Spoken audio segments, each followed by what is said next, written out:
Pernah nggak sih kamu merasa gelisah tanpa tahu kenapa? Pikiran berlarian kemana-mana, hati resah, dan semuanya terasa tidak tenang. Di era yang serba cepat ini, kegelisahan jadi teman sehari-hari. Tapi, stoikisme punya cara pandang yang berbeda. Bukan untuk menolak kegelisahan, tapi untuk menghadapinya dengan ketenangan dan akal sehat. Kegelisahan adalah bagian dari hidup, tapi bukan berarti kita harus tunduk padanya. Filsuf-filsuf Stoik seperti Marcus Aurelius, Epictetus, dan Seneca telah membagikan cara mereka berdamai dengan gelombang batin yang tak menentu. Sebelum kita bahas poin-poinnya, pastikan kamu tekan tombol like, subscribe, dan nyalakan lonceng notifikasinya, biar nggak ketinggalan video inspiratif lainnya seputar filosofi stoikisme. Poin 1. Sadari bahwa kegelisahan berasal dari pikiran, bukan kejadian. Stoikisme mengajarkan bahwa bukan peristiwa yang membuat kita gelisah, melainkan cara kita memikirkannya.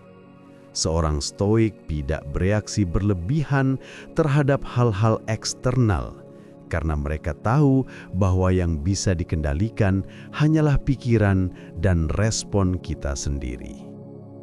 Marcus Aurelius pernah berkata, "Jika kamu merasa tersiksa oleh sesuatu di luar dirimu, itu bukan karena hal itu sendiri, tapi karena penilaianmu tentangnya.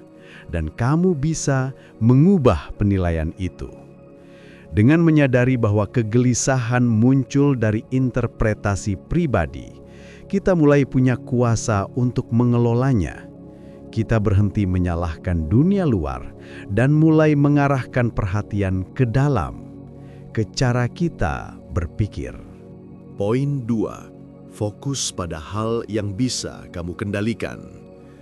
Dalam stoicisme, kunci ketenangan batin adalah membedakan antara hal-hal yang bisa kita kendalikan dan yang tidak.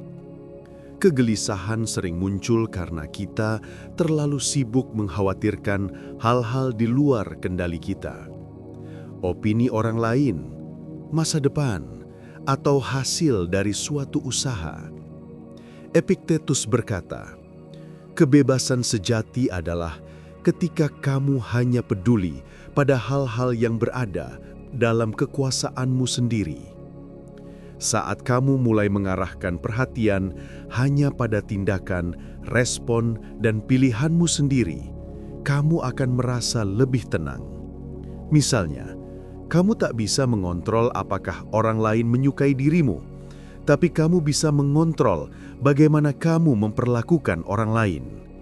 Dengan menyadari batas kendali, kita bisa berhenti menguras energi untuk hal-hal yang sia-sia dan memusatkan kekuatan pada apa yang benar-benar bisa diubah. Disitulah kegelisahan mulai reda." Poin 3. Latih diri dengan pemikiran terburuk atau premeditatio malorum. Salah satu teknik stoik untuk menghadapi kegelisahan adalah premeditatio malorum, atau membayangkan kemungkinan terburuk yang bisa terjadi. Bukan untuk membuat kita pesimis, tapi agar mental kita siap dan tidak mudah goyah saat hal-hal buruk benar-benar terjadi. Marcus Aurelius sering mengingatkan dirinya bahwa segala hal bisa berubah kapan saja. Dengan membayangkan skenario terburuk, kamu akan lebih siap secara emosional, dan kegelisahan perlahan tergantikan dengan keteguhan. Contohnya, jika kamu takut gagal dalam sebuah proyek, pikirkan, apa hal terburuk yang bisa terjadi? Apakah aku masih bisa bangkit setelahnya? Biasanya jawabannya, ya, kamu bisa bangkit. Dari situ, kamu sadar bahwa ketakutanmu seringkali hanya bayangan dalam pikiran. Melalui latihan ini, kamu tidak lagi jadi budak rasa cemas. Sebaliknya, kamu jadi lebih tenang karena sudah siap dengan segala kemungkinan. Poin 4. Latih diri untuk menerima ketidakpastian. Kegelisahan sering muncul karena ketakutan akan masa depan, sesuatu yang belum terjadi dan belum pasti. Pikiran kita sering dipenuhi skenario bagaimana kalau, yang pada akhirnya hanya memperparah kecemasan. Dalam stoikisme, kita diajarkan untuk berdamai dengan ketidakpastian, bukan melawannya. Marcus Aurelius menulis, "Jangan khawatir tentang masa depan, hadapi setiap hari sebagai hidup yang baru." Artinya, kita harus melatih pikiran untuk hidup di saat ini dan menerima bahwa kita tidak bisa mengontrol semua hal. Menerima ketidakpastian bukan berarti menyerah, tetapi menyadari bahwa dunia ini memang tidak pasti. Dan justru di sanalah letak kebebasannya, kita bisa memilih bagaimana meresponsnya.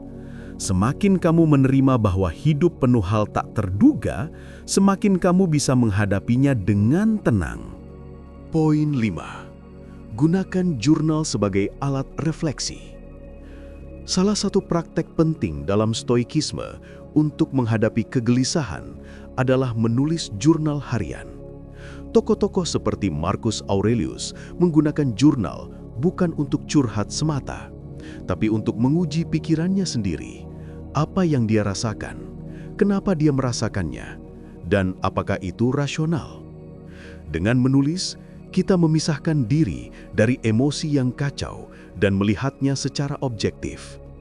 Ketika kamu menuliskan kegelisahanmu, kamu mulai menyadari, apakah kekhawatiran ini benar-benar penting? Apakah ini berada dalam kendaliku? Jurnal juga menjadi pengingat akan prinsip-prinsip stoik yang kamu pelajari. Menuliskan kutipan, pelajaran, atau hal-hal yang kamu syukuri bisa menjadi penguat mental di tengah kecemasan. Seiring waktu, menulis akan membantu kamu berpikir lebih jernih, tenang, dan bijak dalam menghadapi kekhawatiran hidup. Penutup. Kegelisahan adalah bagian alami dari hidup manusia. Tapi jika kita biarkan tanpa arah, ia bisa menguasai pikiran, mengaburkan akal, dan melemahkan tindakan. Melalui filosofi stoik, kita diajak untuk tidak melarikan diri dari kegelisahan, tapi menghadapinya dengan kesadaran, logika, dan ketenangan. Dengan memahami apa yang bisa kita kendalikan, menata pikiran, dan menerima kenyataan hidup apa adanya, kita tidak hanya bisa menghadapi kegelisahan, tapi juga tumbuh lebih kuat karenanya. Kalau kamu merasa video ini bermanfaat, tekan tombol like, subscribe, dan nyalakan lonceng notifikasinya, biar kamu gak ketinggalan konten berikutnya. Dan kalau kamu sendiri pernah merasa gelisah, tapi berhasil melewatinya, tulis di kolom komentar, "Aku bisa hadapi kegelisahan." Kita saling belajar dan menguatkan di sini.